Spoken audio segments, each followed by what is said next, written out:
Welcome to a journey through the interesting mystery behind the origin of the Garden of Eden, guided by the ancient deity Enlil, and also supplied at the same time by Enki. We will explore the origins of the paradise that we associate with Eden, so focusing on those words there, the paradise that we associate with Eden. So we're going to get down and crunch the mythologies and see where the landscape for Eden in Genesis chapter 2, where that comes from. The presence of the one in that garden also, we will investigate. And the emergence of the original Adam as pivotal in the narrative. So we currently in our age, we don't know that much about things before in a general sense. And when I say me, I'm sorry, when I say we, I'm speaking of the individuals of which I have conversations with, whether they be lay or whether they be quote unquote expert or however you would have it. There seems to be no credible knowledge, or at least no working knowledge to apply for the things that took place before and what we associate today, of which I am always saying we get it from Hellenized Judaism. We get that aspect of that Adam is a single male figure, and the illustration there from Hellenized Judaism. But we're going to see where that actually comes from, the origin of it, where that actually comes from.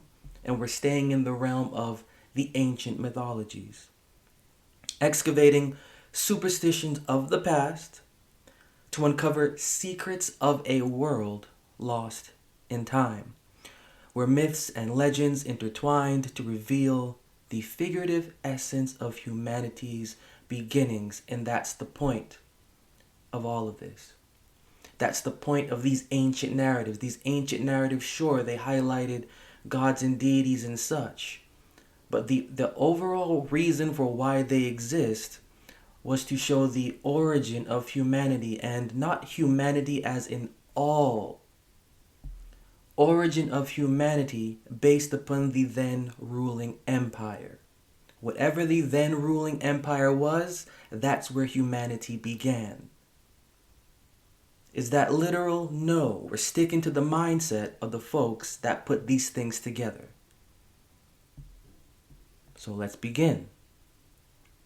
And what I want to do is just give a brief intro to Enlil, a figure that I am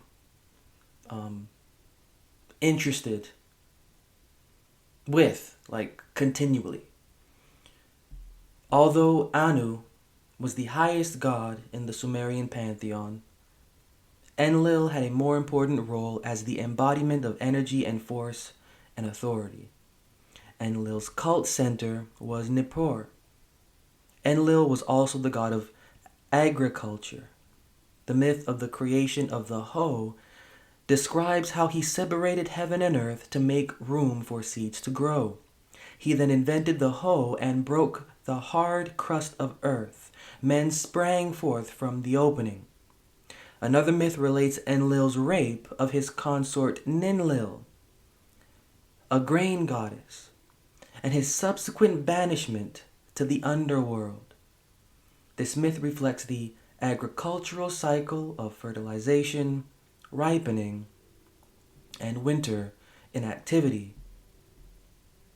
When the cosmos was divided, Enlil took the earth for himself, while another name for Anu, Anu ruled the sky, and Erish Kigal was given the underworld. Enlil is the elder brother of Enki, whom he entrusted with the task of putting the world in order.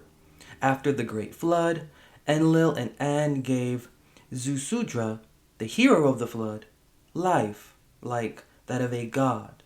The moon god, Nergal, Ninazu, and Enbililu were born from Enlil's union with Ninlil.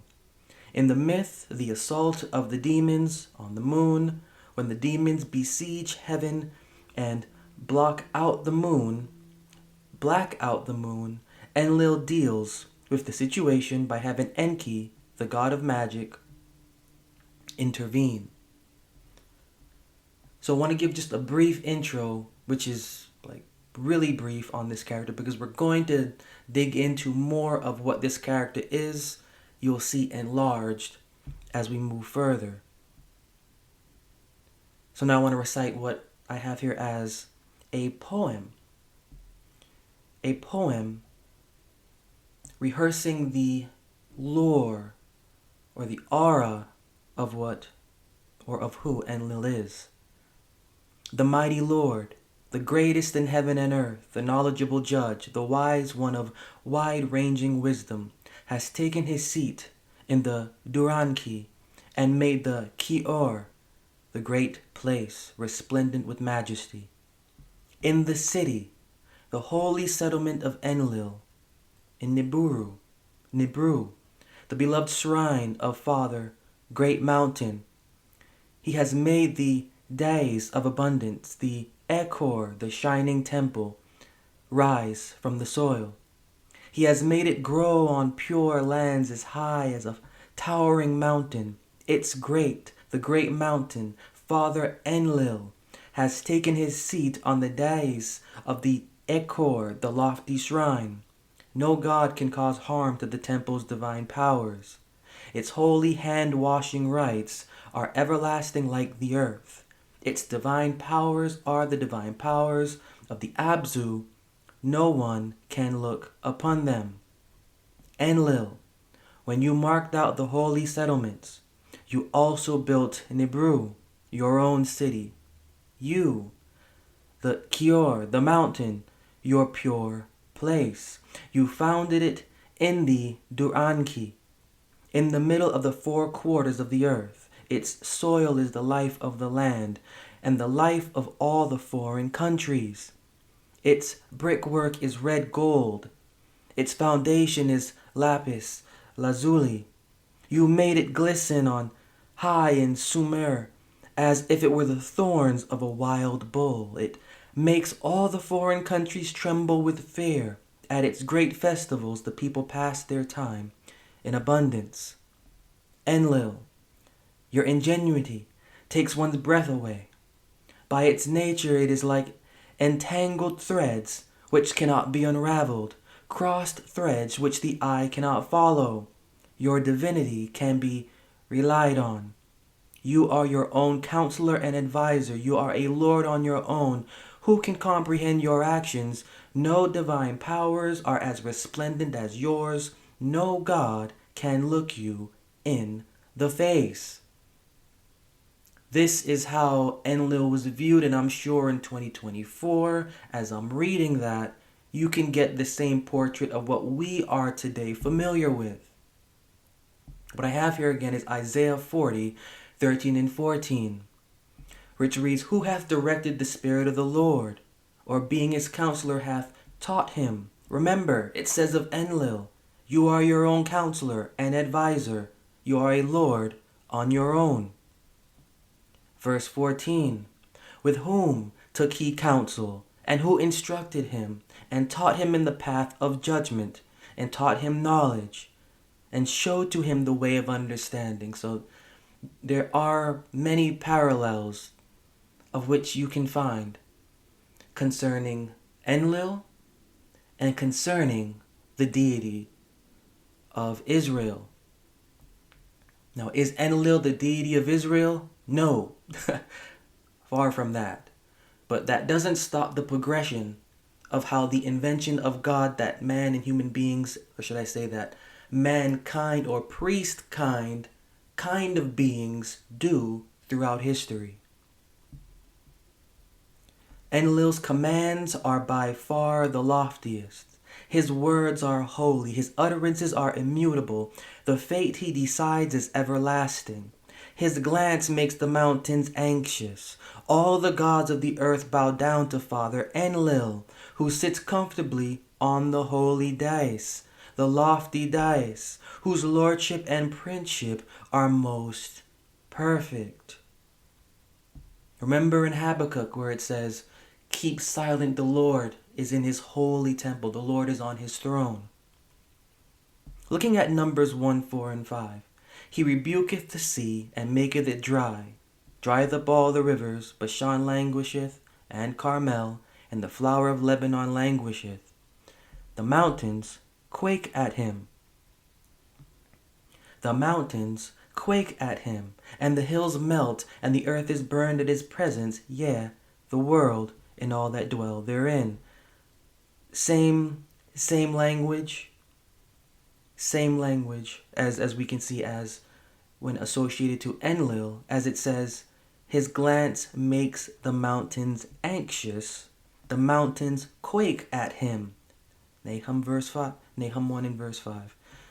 Psalm 46, 1 through 3. God is our refuge and strength, a very present help in trouble. Therefore we will not fear, though the earth be removed, and though the mountains be carried into the midst of the sea, though the waters thereof roar and be troubled, though the mountains shake with the swelling thereof. As it says of Enlil, his glance makes the mountains anxious, and so on and so on. Again, the mountains shake with the swelling thereof.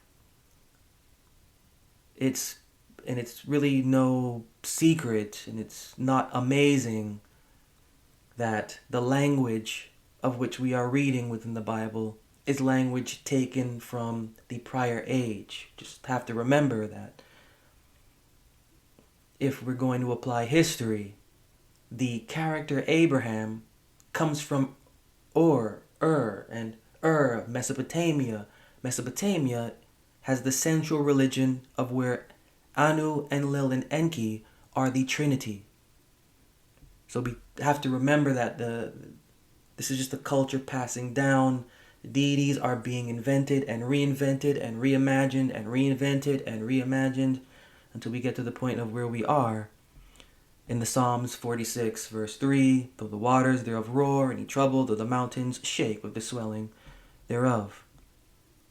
In the early myth known as Enlil and Ninlil, Enlil is seen as a young god living in the city of Nippur before the creation of human beings. Nippur is an urban center of the gods in this story and governed by divine law. Ninlil is a young and beautiful goddess who is attracted to Enlil as he is to her, Enlil's mother. She cautions her against the advances, against going to bathe in the river and encouraging the advances of young Enlil, warning her against the dangers of losing her virginity. Ninlil ignores this advice, however, goes to the river and is seduced by Enlil. She becomes pregnant, gives birth to the moon god Nana. Enlil must then go to Nisaba and ask for her daughter's hand in marriage. And this is relative, maybe not to us, but to them back then, because the stories of the gods, which I don't have this here, but after getting Ninlil pregnant, Enlil then pretends to be different beings to keep getting her pregnant. And from her continually getting pregnant, you are then seen with different gods being born. Gods of the underworld, gods of this, gods of that, gods of earth, gods of air, gods of this, gods of that. Point being is that gods to these people, they represent entities that are invisible and that are supposed to be visible at the same time, of which we may not be able to sense, but yet can. They're using deities to represent the senses of nature. It's not like, this is a Thor movie and the heroes are doing this and doing that. That's not the point. The point is there's a philosophical context to it, of which is in relation to the people that then existed, to their relation to the outside world, to their relation to economy, to their relation to their religion, to their relation to themselves, to their relation to one another. So when seeing these things, it's just really need to put into perspective that although all of these deities going on in us in 2024, there's a lot of fanaticism about that. But in reality, it was a bit different if you were living, I would assume, back then, as everything regulated by nature associated to a particular deity, which was worshipped and they did what they did, but the basis of connecting to the outside world was the point. So now we're moving on to the story of creation in the flood. In the Atrahasis, the elder gods live a life of leisure while forcing the younger gods to do all the work in maintaining the universe. The younger gods have no time for themselves, and so Enki proposes they make lesser creatures who will work for them. When they can find no suitable material to make these new beings from, the god, Wilu, volunteers to be sacrificed and is killed. The mother goddess kneads his flesh, blood, and intelligence into clay to create 14 human beings, 7 male and 7 female. These new creatures are placed on the earth and at first perform exactly as the gods had hoped. They do all the work in maintaining the land and provide worship and sacrifice to the gods in thanks for their lives. The creatures turn out to be exceptionally fertile, however, and soon there are hundreds and then thousands of them, and they keep multiplying, human beings, and begin to become louder and louder and cause more and more problems among themselves.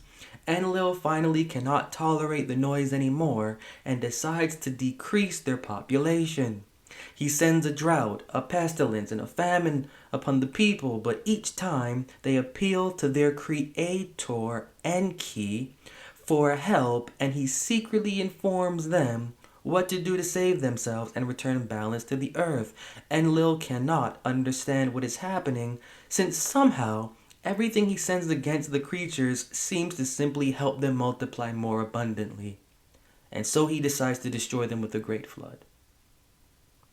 He convinces the other gods of the necessity of his plan and sets it in motion. Enki disagrees but can do nothing to change Enlil's decree once it has been made. Enki travels to Earth to whisper to the sage Atrahasis about what is coming and tell him to build an ark and load 2 of every kind of animal into it to save them and himself. The prophet does this as he is told. The flood comes and life on earth is destroyed. Enlil almost instantly regrets his decision, and the gods mourn the passing of their creatures, but none of them can do anything about the situation. Enki then tells Atrahasis to open the ark and make a sacrifice to the gods, and he does so. The sweet smell of the sacrifice reaches the heavens, and Enlil, although only just upset about his flood, is furious that a human somehow survived. He turns on Enki, who explains himself and invites the gods to join him in accepting the sacrifice. Continuing, Enlil embodied power and authority. In several myths, he is described as stern and wrathful, as opposed to his half-brother Enki/Ea, who showed more compassion and sometimes risked Enlil's disapproval in siding with mankind or other gods. Enki risked Enlil's anger in order to save humanity from the great flood that Enlil had designed. In the Epic of Gilgamesh, Enlil sets out to eliminate humanity, whose overpopulation and resultant mating noise is offensive to his ears. Enlil convenes a council of the gods and convinces them to promise not to tell humankind that he plans their total annihilation. Enki, however, tells the divine secret to the walls of Utnapishtim's reed hut. He thus covertly rescues Utnapishtim, otherwise or elsewhere called Atrahasis, by instructing him to build a boat for his family and animals. Enlil is angry that his will has been thwarted, but Enki argues that Enlil is unfair to punish the guiltless Utnapishtim. The goddess Ishtar joins Enki and repents in tears for her own role in supporting Enlil's plan to destroy humankind. Enlil promises that the gods will not attempt to eliminate mankind again if humans will practice birth control and live in harmony with the natural world. So we're familiar with this story in 2024. Some of the details are a little bit different concerning the birth control, and now there's three gods. One god is issuing the flood, while there's another main god, the half-brother of the god issuing the flood, advising and going against the will of his brother, who is the main father god. Little different things, but similar story that we're familiar with because of what we have in the Bible. Moving forward to Enlil, father of gods. When Enlil was a young god, he was banished from Dilman, the home of the gods. Keep this in mind, this Dilman, because we're going to come back to it. This is the home of the gods. He was banished from there, the home of the gods, to the underworld for raping his future consort, the young grain goddess Enlil. Enlil said to her, "I want to kiss you." But he could not make her let him. "My vagina is small. It does not know pregnancy. My lips are young. They do not know kissing," she said. Father Enlil, floating downstream, grasped hold of her whom he was seeking. He was actually to have intercourse with her. He was actually to kiss her. At this one intercourse, at this one kissing, he poured the seed of the moon god, Swen, into her womb. She conceived a boy, the future moon god Nana, also known in other places as Sin or Swen. After Enlil followed him to the underworld, Enlil disguised himself as the gatekeeper and impregnated her again, whereupon she gave birth to their son Nergal, the god of death. After this, Enlil disguised himself as the man of the river of the netherworld and conceived with her the underworld god Ninazu, although other traditions say this deity is the child of Ereshkigal and Gugalana. Later, Enlil disguised himself as the man of the boat, impregnating her with Enbu Ilulu, god of rivers and canals. With the underworld goddess Ereshkigal, Enlil was father of Namtar, the god of diseases and demons. After fathering these underworld deities, Enlil was allowed to return to Dilman and resume his position as god of the skies and the earth. Well, I guess I did have that in here. Surprised my own self. Moving on to Enlil and humans. Not only did the Lord make the world appear in its correct form. Now, this Lord is Enlil. The Lord who never changes, the destinies which he determines. Enlil, who will make the human seed of the land come forth. And not only did he hasten to separate heaven from earth and hasten to separate earth from heaven, but in order to make it possible for humans to grow in where flesh came forth, he first suspended the axis of the world at Duran Key.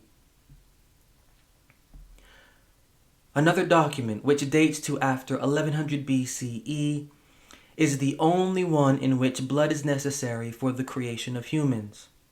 An element completely absent in the Sumerian creation myths and probably derived from a Semitic tradition. The story links the creation of the human race to the very beginnings of the world. When the gods had come into being, heaven and earth had been separated, and the basis for life on earth had been established by digging rivers and channels so water could flow. At a meeting involving the three main gods and the Anuna, Enlil poses the question as to whether or not they want him to carry on with the act of creation. Their unanimous response is to let humankind emerge in the temple of Enlil. Their unanimous response, to read that again, is to let humankind emerge in the temple of Enlil by mixing clay with the blood of the god Allah. The new creatures, called Ulagara and Anagara, are given the task of manual labor, and they are to make the land rich in plenty, holding sumptuous feasts for the world of the gods. This is the law laid down by Aruru, the sister of Enlil, and the goddess Nisaba ensured that it was duly observed.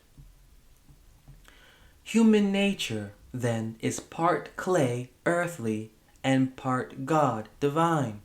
The divine aspect, however, is not that of a living God, but rather that of a slain, powerless divinity. The Atrahasis story relates that the ghost of the slain god was left in human flesh and thus became part of human beings. It is this original divine part of humanity, the Temu, that was believed to survive at his death and to give him a shadowy afterlife in the netherworld. No other trace of a notion of divine essence in humankind is discernible. In fact, human beings were viewed as being utterly powerless to act effectively or to succeed in anything. For anything they might wish to do or achieve, they needed the help of a personal god or goddess, some deity in the pantheon who for one reason or other had taken an interest in them and helped and protected them, for without his personal god a man eats not. About human destiny all sources agree. However, they may have come into being. Human beings were meant to toil in order to provide food, clothing, housing, and service for the gods so that they, relieved of all manual labor, could live the life of a governing upper class, a landed nobility. In the scheme of existence, humanity was thus never an end, always just a means. So when we talk about these stories, these ancient stories and the mythologies of creation, they go into play with how the then individuals within the then environment believed themselves to exist amongst their environment and their role as being human at that point in time within their environment. The idea of humanity. Why are we here? How is it that we are made to toil? How is it that, if you're living back then, sheep are just right there for us with things on them that we can make into clothes, and that they also have blood in them that we can sacrifice to gods? How is this perfectly placed here for us? How is all of this here perfectly placed here for us, and our labor continually, in our continual regeneration of our own selves through our offspring? How is this possible? And so you get those sort of thoughts, and then you just go into the realm of fantasy fiction. And this is what was concocted due to how they believe their relation was. Now moving forward to Enlil as the Good Shepherd. You, Enlil, our Lord, God, King. You are a judge who makes decisions about heaven and earth. Your lofty word is as heavy as heaven, and there is no one who can lift it.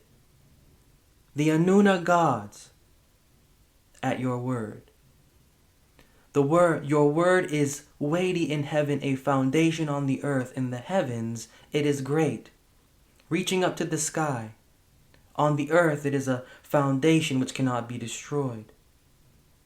When it relates to the heavens, it brings abundance. Abundance will pour from the heavens. When it relates to the earth, it brings prosperity. The earth will produce prosperity. Your word means flax. Your word means grain. Your word means the early flooding, the life of the land. It makes the living creatures the animals which copulate and breathe joyfully in the greenery. You, Enlil, the good shepherd, know their ways, the sparkling stars. And I'm sure again in 2024, this is familiar language. Because who is the one that calls himself the good shepherd? Who is the one that says, I bring in abundance? So all of these things are not original. As I'm always saying, Matthew, Mark, Luke, and John, the main character, said 0%. The main character in Matthew, Mark, Luke, and John said 0%. And I'm usually genuine. I say like 5%, but I'm being genuine with the 0. Matthew, Mark, Luke, and John, that main character says 0% of what he would have actually said in real life. Nothing in Matthew, Mark, Luke, and John is based on the actual man's actual words. 0%. Because everything in Matthew, Mark, Luke, and John, which there's documentation plenty of that I've gone through, you can actually see how scenes therein, Matthew, Mark, Luke, and John, plus the acts, they're all taken from prior mythologies, present mythologies, more prior mythologies, more present mythologies, and they're all surrounding all of those present and prior and then present and prior mythologies by a solar and lunar cult philosophy with that. There's much that goes into Matthew, Mark, Luke, and John that is absolutely nothing to do with the literal individual that the things are supposed to be based on. So we're familiar with that language that we're hearing as related to Enlil, not at just this point, but as we've been going through, due to what we know in our present age. Due to what we know in our present age. So let's move forward to the residence of the gods. The land Dilman is pure. The land Dilman is clean. The land Dilman is clean. The land Dilman is most bright. In Dilman the raven utters no cries, the lion kills not, the wolf snatches not the lamb. Unknown is the kid-devouring wild dog.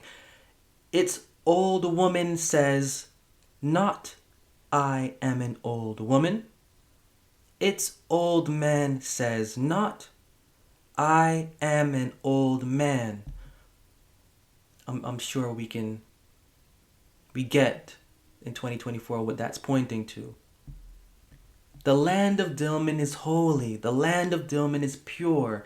In Dilman no cry the raven utters, nor does the bird of ill omen foretell calamity. The lion kills not, nor does the ravening wolf snatch away the defenseless lamb. Unknown is the wild dog who tears the kid. The dove does not conceal its head. No one here says, my eyes are sick. No one here says, my head is sick. No one here says, I am an old woman. No one here says, I am an old man. The maiden walks here in innocence. No lustrations need to be poured. The somber death priest walks not here. By Dilman's walls he has no cause for lamentation. These words come from one of the world's oldest poems. It was first written down some 4,000 years ago in the ancient Sumerian city of Nippur near the Euphrates using cuneiform wedge script on a clay tablet. The poem tells about the doings of the gods at the dawn of time in a sacred island paradise called Dilman, a place closely resembling the Garden of Eden, where death and sickness did not exist and sweet waters flowed. Other ancient records show that 4,000 years ago, Dilman was also a great trading center and the capital of an empire. Yet until 1857, when Sir Henry Rawlinson, a British scholar, discovered how to read cuneiform and the first references to this ancient island paradise were deciphered, the name of Dilman had vanished from the collective memory of mankind. That Nineveh, Babylon, Thebes, and had all once been great cities was never entirely forgotten because their names are recorded in the Bible, even if little was known about them. But for thousands of years, the legend of Holy Dilmun, the island paradise where man lived forever, disappeared. This also should sound familiar to us. So we can't forget that in every age of this life, drop us in any single age and there will be what's called a holy land. Is the land holy? No. It's just called that. Why? It's called that due to the mythologies associated with its lore, with its magnificence. If we had to be 4,000 years ago, the Holy Land would be Dilmun. And Dilmun, being the Holy Land center of the world, of however you want to look at that, that's the Jerusalem. It's a better way to say it. That's the Jerusalem of the time. That's the United States of the time, put it that way. That's the United States of the time. And associated to that United States at the time was a United State religion, of which Dilmun was not simply a local entity. Dilmun, being a local entity, was believed where, due to its success, believed that it must have been and could have been only occupied by gods to begin with. And not just any gods, the god to begin with, Enlil. And was a place where the gods dwelt and was a place where the gods lived. And the people that existed there in Dilmun, those were the humans. Those were the offspring of the humans in the mythology that the gods then created to do the lesser work of the lesser gods. It's a full circle, full cycle. Wherever the writer of the poem believed the mountain that we have tentatively called Dilmun to be situated, his conception of its condition is clear. He regarded it as wholly pure and brilliant. Enki and his consort dwelt there alone. Its sacred soil was defiled by no other beings. In the light of this statement, the lines that follow must be interpreted. In Dilmun the raven, its cry uttered not. The Dar bird, its Dar cry uttered not. The deadly lion destroyed not. The wolf, a lamb seized not. The dog, the kid tore not. The dune animal, the food grain destroyed not. She planted not for the young offspring. The birds of heaven, their offspring hatched not. Dove's eggs lay not. To the eye disease, thou art eye disease, one said not. To headache, thou art headache, one said not. To a mother, thou art mother, one said not. To a father, thou art father, one said not. All of this, one said not, is because this territory from which the Garden of Eden is drawn from is a paradise only for gods. There's no headache because why should a god feel human migraines? There's no eye disease, well, why should the god feel human lapses in their condition?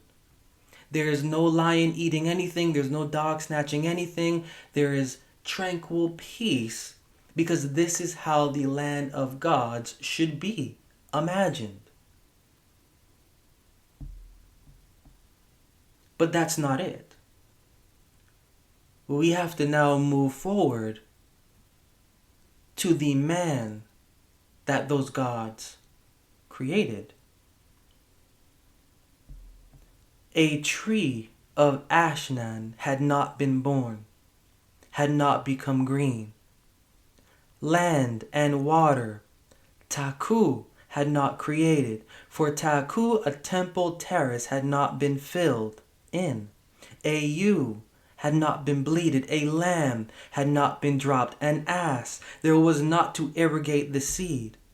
A well and a canal had not been dug, horses and cattle had not been created.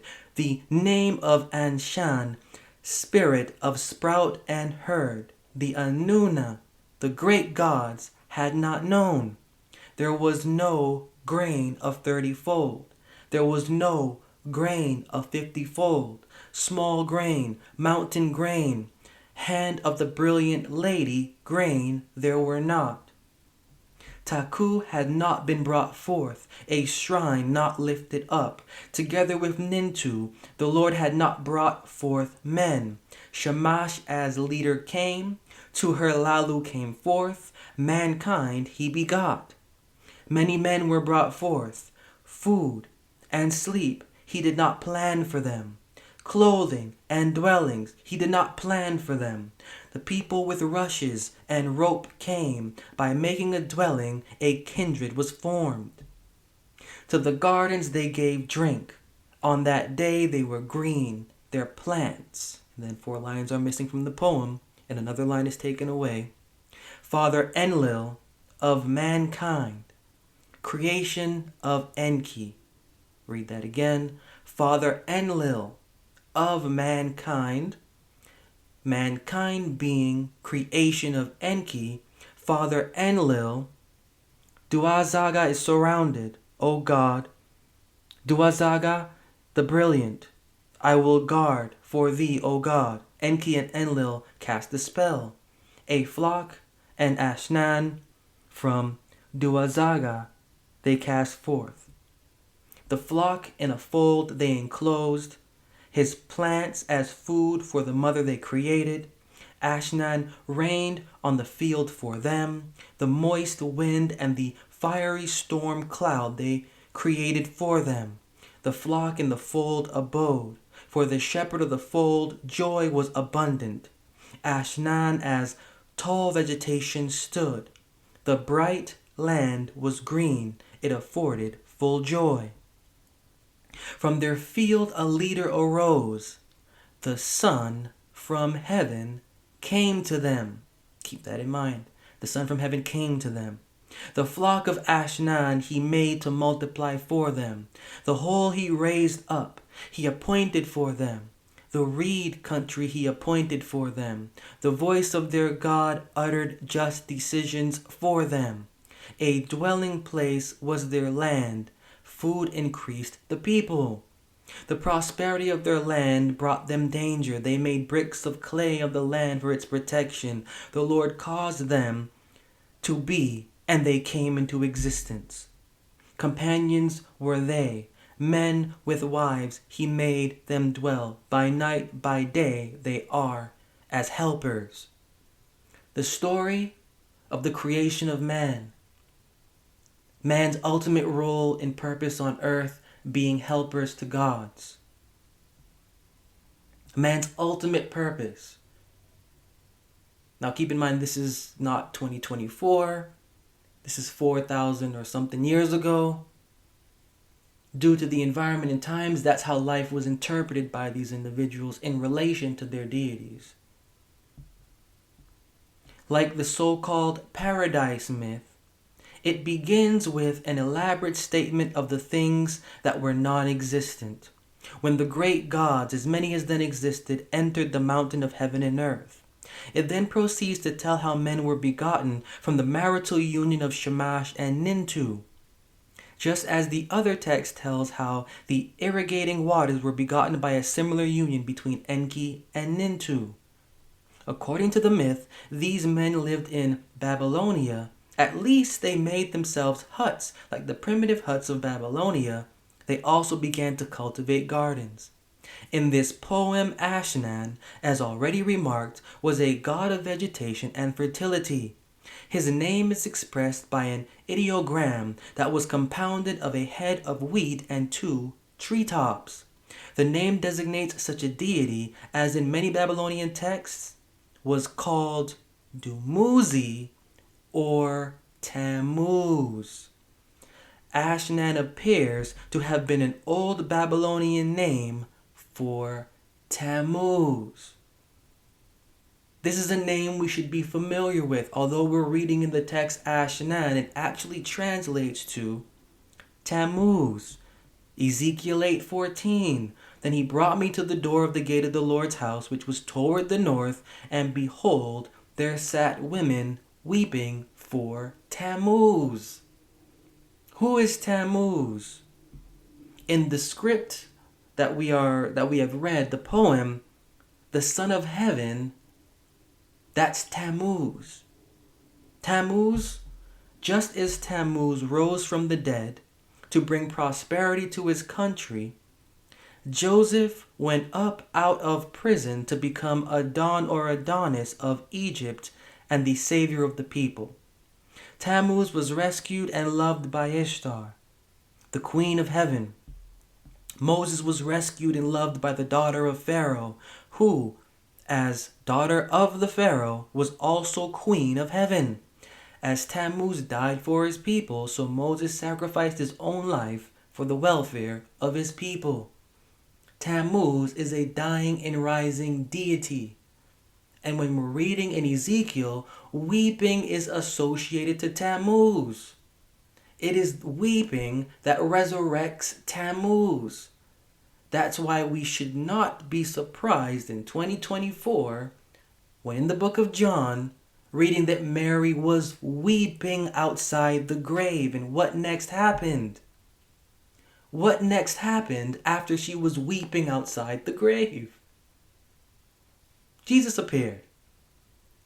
No, that didn't literally happen, but that's in the movie script, the written movie script that the book of John is, because it's a play on the ancient deity Tammuz, for whom weeping is necessary for resurrection. Author of the book of John is letting us know that the one that is being wept for is actually Tammuz.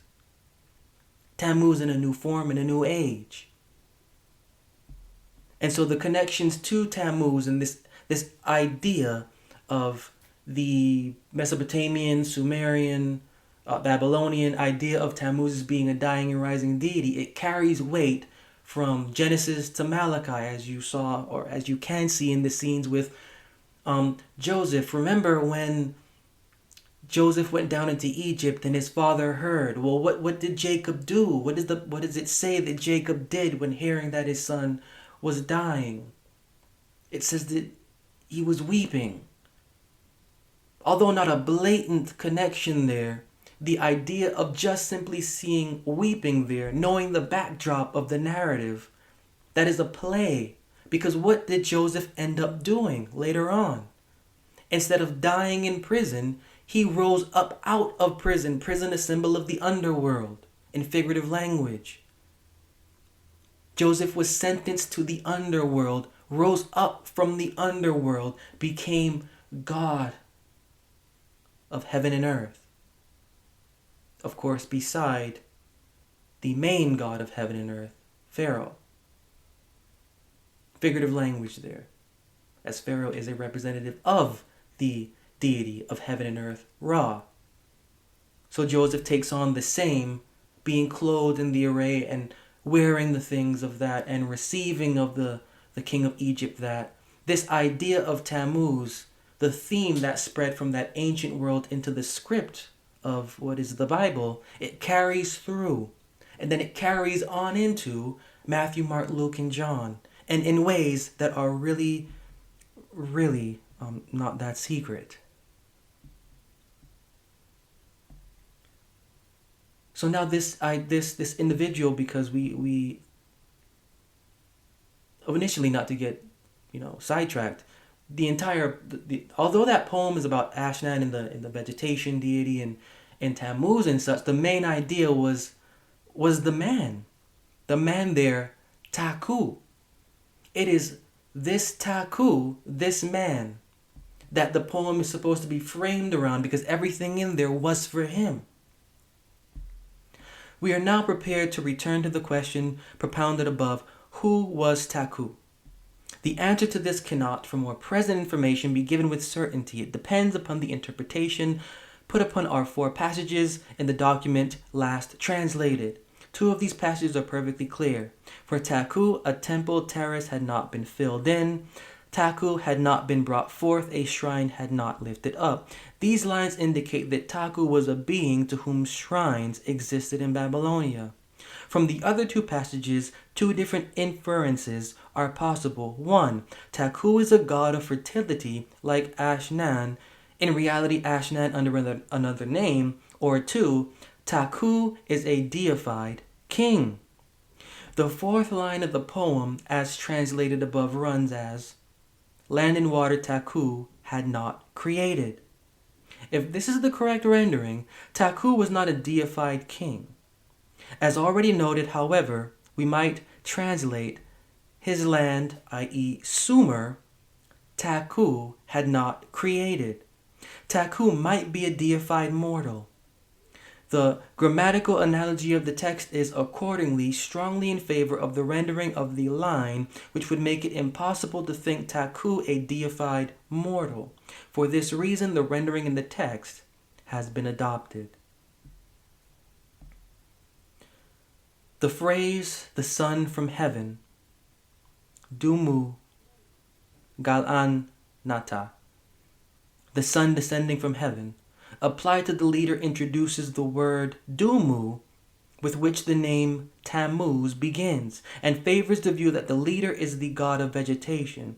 While the matter cannot be definitively decided, the writer is inclined to the theory that Taku is, like Ashnan, a god of fertility and not a deified mortal. If this be the true explanation of him, it is easy to understand how such a god became in the myth the representative of humanity, since men are so dependent upon vegetation and fertility. But in any event, there is nothing in this text, as there was nothing in the tablet previously considered, to connect Taku with Noah. And so, going through all of that information concerning Enlil, concerning the paradise, concerning Taku, concerning the creation of everything and things, and to whom it is attributed, there is an underlying narrative, because I'm always saying, first of all, and it also documented, that the first 3 chapters of the book of Genesis, the Adam there in Genesis 2, the male and the female in Genesis 1, the image of God in Genesis 1, tree of life, Genesis 2, tree of knowledge of good and evil, Genesis 2, 3, the serpent, the Adam there again, the Eve there, the flaming sword, and the images that were placed, the cherubim. It is well documented, and Bible lets us know that none of these things are to be taken literally. That's the difference. That's the difference between what is in the Bible and what the Bible is drawing its source from. None of that is literal. None of that is actually meant to be literal or taken literally, because it is there from the aspect of a vision. It is the approach and scheme from one receiving a vision and articulating that. But things are a little bit different when you go back to 4,000, or however, 5,000, 3,000, however many years to go back, and you look at these things, because the idea there, when you look at the Genesis record and then you look at the things back then, you can see a very great difference philosophically. For example, the Garden of the Gods that Enlil and Enki and his wife and such, they sat in, where there were no headaches and no disease and there was no death and there was not a priest there that did anything wrong or brought anything dark.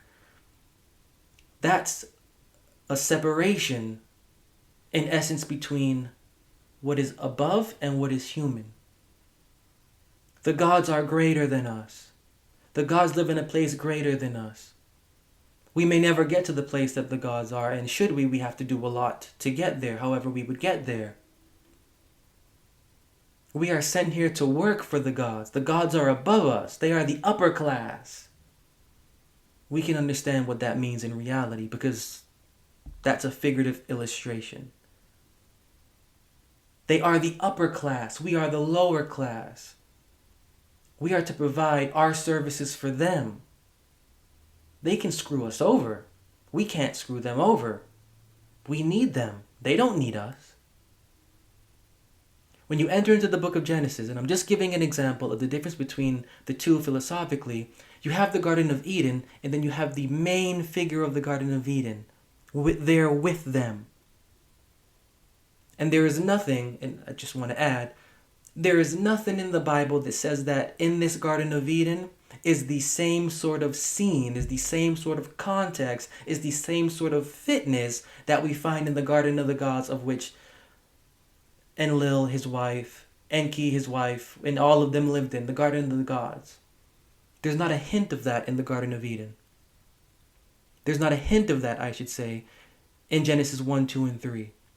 That the type of perfection that we see in the fantasy of the myth is brought into the Garden of Eden. We don't see that there. And if we do see that there, that's basic denominational understanding, which is not Bible. Seeing that main figure in the Garden of Eden with the figures that were created, that they created, there is a personal approach. There's the God there is personable, as opposed to the separation of classes that we find in the myth 4,000 years ago in the book of Genesis.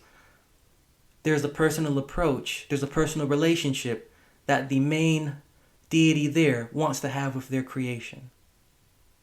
So although there are things that are drawn, the moral and intellectual scheme is shifted philosophically, is what I meant.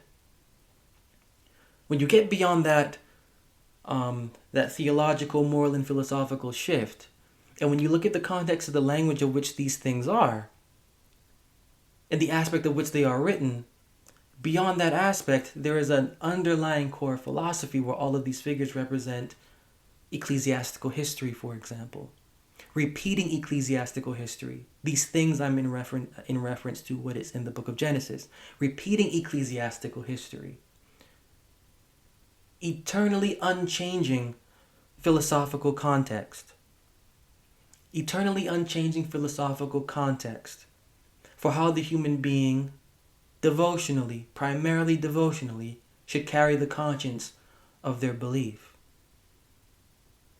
There's really not that in the mythologies we have been reviewing, and the aspects of those mythologies, they carry forward into our time and into our day, to where now we cannot disassociate Adam, who is that male figure whose questionable status as human or divine is present. That's at this point in time etched into what is popular theology, cemented by Hellenistic Judaism's interpretation of the garden scene, of which plays its part in the Hellenistic Judaism's continuation, of which Paul also advanced and forwarded and cemented. All of which, while not having anything to do with the actual philosophy within the scriptures, stem from the stories and the mythologies connected to Enlil, Enki, Anu, Dilman. All of these things play a part in shaping what we now believe, of which, if we just had to read the Bible and actually look at its language and context, we would see that none of that exists in there. But due to traditional religious error that is passed down, that's where we inherit the things of the former ages. But we really need to, for the sake of the well-being of our mental devotional health, really take courage to understand the experience that the scriptures would really have us, not the surface of what it is saying, penetrating into the core. Because while these things are fascinating within the Bible, and while they all, the creation, the ark building, the formation of man in the temple of Enlil with clay and such, and all of that, while that may be interesting, you just have to remember that the individuals writing this, they're writing that for their humanity. They're writing that for their humanity.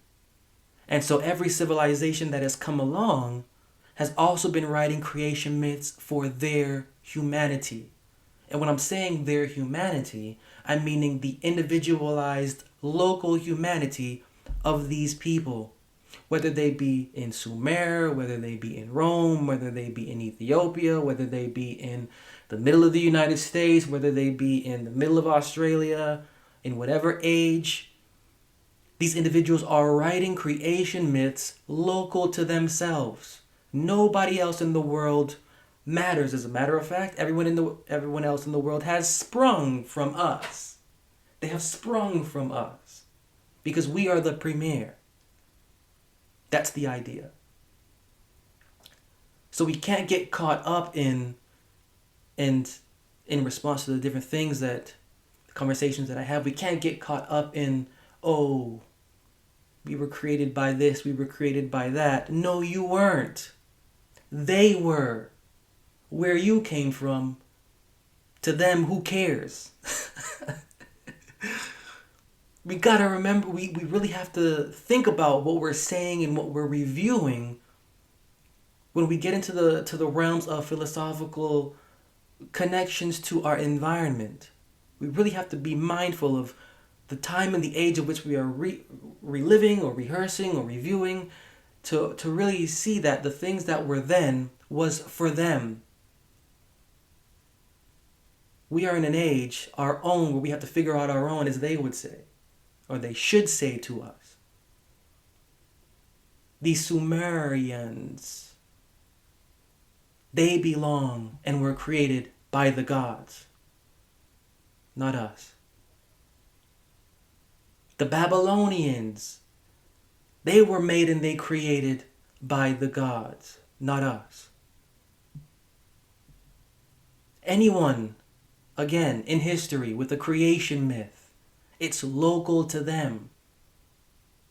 It's no different than what we have in the present of the local creation myths, whether it is applied universally or whether it is applied to multiple individuals.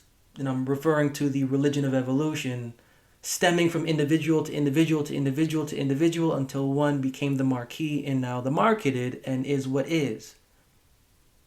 Every religion, and the religion of evolution is a theoretical religion, every religion has their own marquee. Every religion has their own marquee, and their own marquee, their own sign, their own signature, their own waymark for how humanity and them as the progenitors of humanity came about. And so to look at these things, I find completely interesting, and especially Enlil, the way that the Bible marks out its deities is, the Bible is simple, not as complex as is what is outside of it. So when you're reading the Bible, you don't really get the gist of the transcendence that deities have to go through by priesthoods to reach what they need to reach, to reach what they need to reach, to reach what they need to reach in the age that they're in. Looking at how things form and progress. Enlil was soon, not soon, but eventually overtaken by Marduk, who was the god of Babylon, and eventually merged with Marduk. So Enlil never really died, he just became Marduk, or became, Marduk was the flesh, Enlil was what's inside the flesh, if you could put it in that way. And then eventually Marduk got bought out by another deity. But he didn't really get bought out. He just merged with that deity. And then that deity eventually got bought out by another deity. And the cycle repeated, and continues to repeat until we stumble upon God the Father. It's just a progression of things. That's just how this goes. And to see how the progression goes, to see how things work, it's completely fascinating. And to understand the reality of it, the lore and the fanaticism really should take a backseat to the current human and devotional experience that we really ought to be having.